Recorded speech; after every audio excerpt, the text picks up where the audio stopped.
তো গাইস চলো দেখা যাক এখন খুলে কেমন হয়েছে। হয়ে গেছে প্রায়, আর কি সুন্দর সেন্ট বেরোচ্ছে, ওয়াও। দেখা, তো এটাকে আমরা নামিয়ে দেবো, নামিয়ে দেওয়ার পর তোমাদের দেখাচ্ছি।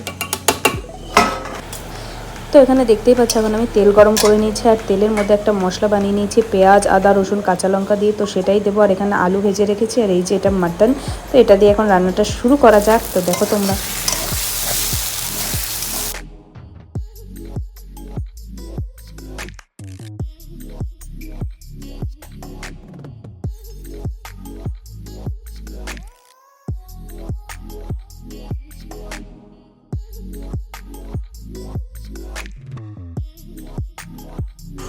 তো এখানে তো তোমরা দেখতেই পারলে পেঁয়াজ, রসুন, আদা সব কিছু মশলা দিয়ে ভালো করে মাংসটাকে কষিয়ে নিয়েছি। কষা কষা করে করতে হবে, একদম কালো কালো করে রান্না করতে হবে। তারপর একটু ভাজা ভাজা হয়ে গেলে মাটন আর আলুটা দিয়ে দিতে হবে। আর এখানে গরমে রান্না করতে করতে আমি তো পুরো ঘেমেই গিয়েছি।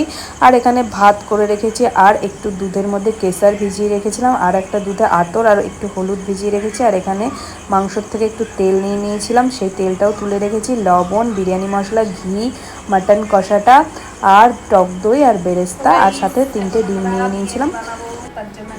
তারপর এখন দেখো এখানে আমি বিরিয়ানিটা লেয়ারিং করা শুরু করব। তো তার জন্য ফার্স্টেই আমি এখানে এই গামলাটাতে ঘি মাখিয়ে নিয়েছি সুন্দর করে, না হলে নিচে লেগে যেতে পারে। তারপর দেখো একে একে আমি সব দিয়ে দেবো। ফার্স্টে ঘিটা একদম সুন্দর করে রাখতে হবে। যতক্ষণ ঘিটা মাখাচ্ছি ততক্ষণ তোমরা সাবস্ক্রাইব করে দাও, কারণ সাবস্ক্রাইব না করলে একটুও ভালো লাগে না, মোটিভেশন পাই না। তো তোমরা সাবস্ক্রাইব করে দাও, আমি ঘিটা মাখাই। আর ঘি মাখানোর পর এই যে মাংসর থেকে যে একটু তেলটা তুলে রেখেছিলাম, তো সেই তেলটাই ভালো করে দিয়ে দেবো। এগুলো নিচে দিলে না বেশি একটা ধরে যায় না, আর টেস্টটা খুব ভালো হয়, কারণ পুরোটা ওপরে আস্তে আস্তে উঠে আসে। আর এটার মধ্যে হলুদ দিয়ে আর আমুল দুধ গুলিয়ে আর একটু আতর দিয়ে গুলিয়ে রেখেছিলাম। এটাও হচ্ছে খুব সুন্দর একটা সেন্ট বেরোয়। আমি এখানে কেওড়া জল বা গোলাপ জল কোনোটাই ইউজ করি না বিরিয়ানিতে। আর নিচে একটু লবণ দিয়ে দিলাম সামান্য, কারণ সবসময় আমার খাবারে লবণটা কম হয়ে যায়।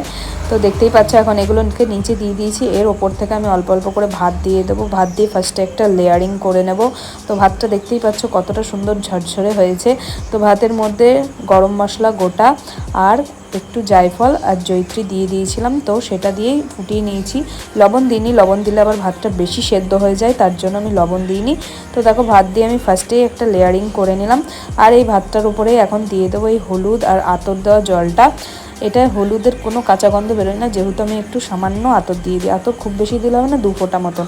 আর এটা পিওর কেশর আর গরুর দুধ এই দুটো দিয়ে মেশানো আছে, এটাতেও খুব সুন্দর গন্ধ বেরোয়। আর এটা আমি এভারেস্টের কেশর ব্যবহার করেছিলাম। তো তারপর ভাতের ওপর থেকে আমি একটুখানি লবণ দিয়ে দিচ্ছি। আর এই যেখানে ভেজে রেখেছিলাম বেরেস্তাটা, তো এখন আমি বেরেস্তাটাও এর মধ্যে দিয়ে দিচ্ছি। হালকা হালকা করে বেরেস্তার উপর থেকে ছিটিয়ে দেবো। বেরেস্তাগুলো খেতে আমার না খুব ভালো লাগে, আমি তো শুধুই বেশিরভাগটা খেয়ে নিই। আর তার উপর থেকে দিয়ে দেবো হালকা একটু টক দই। টক দইটা কিন্তু ভালো করে ফেটিয়ে রাখতে হবে, আমি সুন্দর করে ফেটিয়ে রেখেছি দেখতেই পাচ্ছ। তো হালকা হালকা করে টক দইটা দিয়ে দেবো। তার উপর থেকে দিয়ে দেবো বিরিয়ানির মশলাটা, দেখতেই পাচ্ছ সুন্দর করে এখন দিয়ে দিয়েছি বিরিয়ানির মশলাটা। তারপর দেখতেই পাচ্ছ এখানে যে মাংসের তেলটা তুলে রেখেছিলাম, তো সেইটা হালকা করে দিয়ে দিচ্ছি। এটাতে কিন্তু কোনো গন্ধ হয় না, এটাই খুব সুন্দর কালার হয় একটা। যখন বিরিয়ানিটা কাটবো তখন তোমরা দেখতেই পারবে কত সুন্দর কালার হবে। তো দেখতেই পাচ্ছ এখন আলুটা কত সফট, এত সফট যে ভেঙেই যাচ্ছে। তো আলুগুলোকে এখন আমি সুন্দর করে সাজিয়ে নেব পরপর। এখানে আমি 6 জনের খাওয়ার মতন দিয়েছিলাম, তো 6 পিস আলু দিয়েছিলাম। আলুগুলো দেখতেই পাচ্ছ অনেকক্ষণ ধরে কষানো হয়েছে বলে এত সুন্দর কালার হয়েছে মাটনের। আর মাটনের পিসগুলো খুবই ছোট ছোট করেছিলাম, কারণ আগের দিন মাটন কষা খাওয়া হয়েছিল, তো আজকে কিছুটা মাটন রেখে দিয়েছিলাম, তো সেটা দিয়ে আজকে বিরিয়ানি করে ফেললাম হালকা করে। তো দেখতেই পাচ্ছ মাটনের পিসগুলো খুব একটা বড় না, এটা দাদা বৌদি বিরিয়ানি স্টাইলও না, কলকাতার স্টাইলও না, এটা আমার স্টাইলে রান্না করা। তো আর এরপর দিয়ে দিয়েছিলাম একটুখানি ঘি। ঘিটা তো জমেই গিয়েছিল, অল্প অল্প ঘি দিই, কারণ আমার বেশি একটা ঘি খেতে ভালো লাগে না, অল্প ঘি দিলেই বেশি ভালো লাগে। তো তারপর এখানে দেখতেই পাচ্ছ আবার ভাতের সুন্দর একটা লেয়ারিং করে নেব।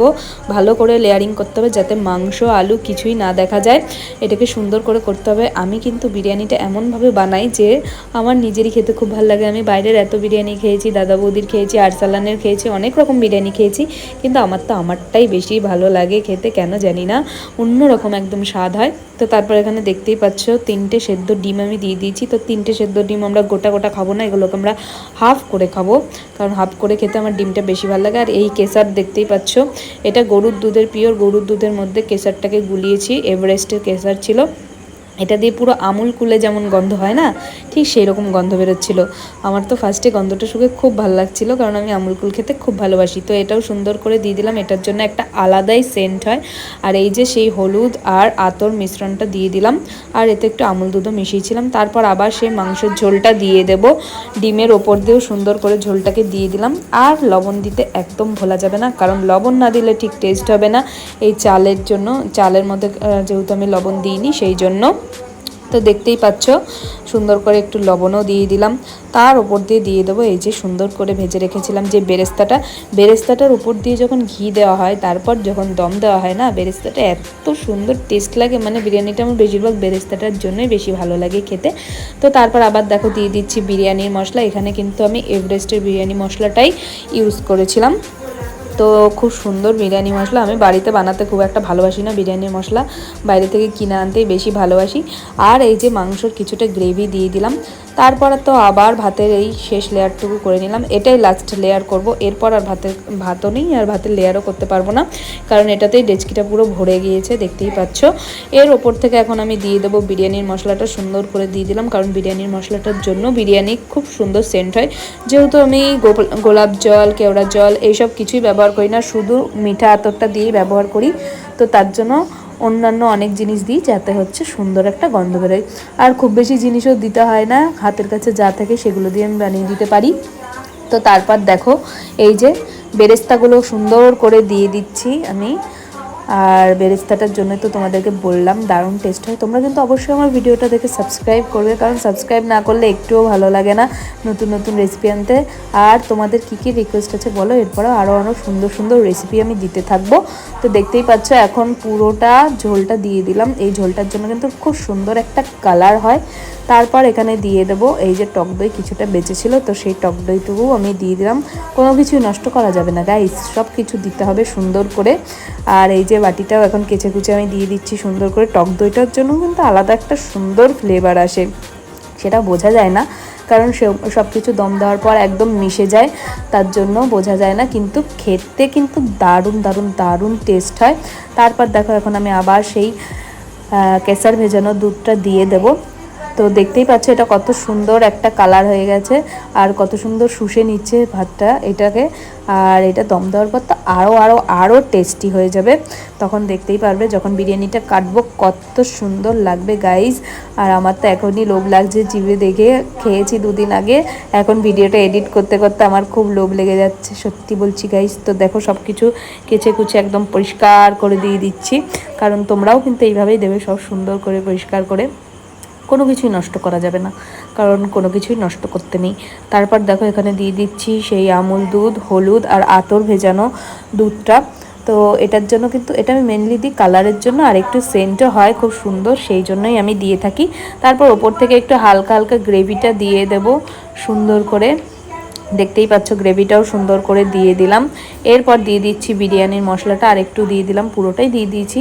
10 টাকা প্যাকেট নেয় একটা বিরিয়ানির মশলা, কিন্তু বিরিয়ানির মশলাটা খুব ভালো লাগে আমার খেতে, মানে বাড়িতে বানানোর থেকে আমার কেনাটা বেশি ভালো লাগে বিরিয়ানির মশলাটা। তো সামান্য একটু আমি এখন মিঠা তো দিয়ে দিলাম, জাস্ট 1 ফোঁটা মতন দিয়েছি। তো এখন আমার রেডি বিরিয়ানি মশলাটা, দেখতেই পাচ্ছ, সরি পুরো বিরিয়ানিটা রেডি দম দেওয়ার জন্য। তখন দম দিয়ে দিলাম। কেমন হয়েছে গেছে প্রায়, আর কি সুন্দর সেন্ট বেরোচ্ছে, ওয়াও দেখা। তো এটাকে আমরা নামিয়ে দেবো, নামিয়ে দেওয়ার পর তোমাদের দেখাচ্ছি। ওরা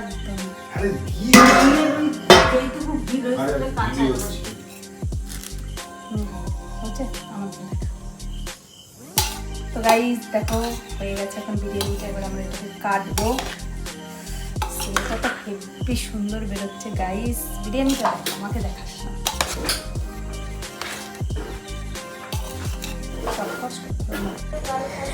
তো গাইস দেখতেই পাচ্ছ এখন সুন্দর করে বিরিয়ানিটা কেটে ফেলেছে, আর যেমনটা তোমাদেরকে বলেছিলাম যে একটা দারুণ সুন্দর কালার হবে। তো দেখতেই পাচ্ছ এটা কোনো মনেই হচ্ছে না যে বাড়িতে বানানো বিরিয়ানি, পুরো দেখে মনে হচ্ছে দোকানের বানানো বিরিয়ানি। আর দেখতেই পাচ্ছ বিরিয়ানিটা কত ঝরঝরে হয়েছে। তো এখন এটা আমি সবাইকে সার্ভ করে দেবো সুন্দর করে। আর নিজের বানানো বলে বলছি না গাইস, সত্যি দারুণ দারুণ দারুণ টেস্ট হয়েছিল। যদি তোমাদেরকে খাওয়াতে পারতাম তাহলে তোমরা বুঝতে পারতে। অবশ্যই সেরকম জায়গায় গেলে অবশ্যই খাওয়াবো, তোমাদেরকেও খাওয়ানোর চেষ্টা করব। তো দেখতেই পাচ্ছ কত সুন্দর হলুদ, রেড, তারপরে হোয়াইট সব রাইসই আছে। আর মাটনগুলো যেহেতু ছোটো ছোটো আর আলুগুলো প্রচণ্ড নরম হয়েছিল, তাই সবগুলো আমি আলাদা আলাদা করে সাইড করে নিচ্ছি একটা থালায়। আর বিরিয়ানির রাইসটা শুধু এক জায়গায় থাকবে। তো দেখতে পাচ্ছ এখন খুঁজে খুঁজে বের করে নিচ্ছি। আর এখন দেখো এখানে আমি স্যালাড নিয়ে নিয়েছি, আর আমার মা এখন দিয়ে দিচ্ছে আমাকে মাটন কষাটা।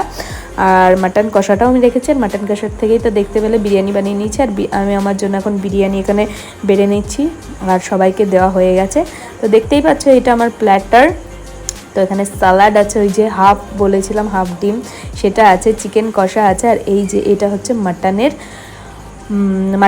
বিরিয়ানির মাটন আর বিরিয়ানির আলু, আর এই সাইডে আছে মাটন কষা আলু আর মাটনটা আছে। তো দেখো কতটা সফট হয়েছে, তোমাদেরকে আলুটা ভেঙে দেখাচ্ছি, জাস্ট দেখো কতটা নরম হয়েছে গাইস। তাহলে বুঝতে পারছো কতটা সুন্দর দম হয়েছে, তার জন্য এত সুন্দর নরম হয়েছে। আর মাটনটাও দেখো একদম নরম হয়েছে, কোনো ছিবড়া ছিবড়া না।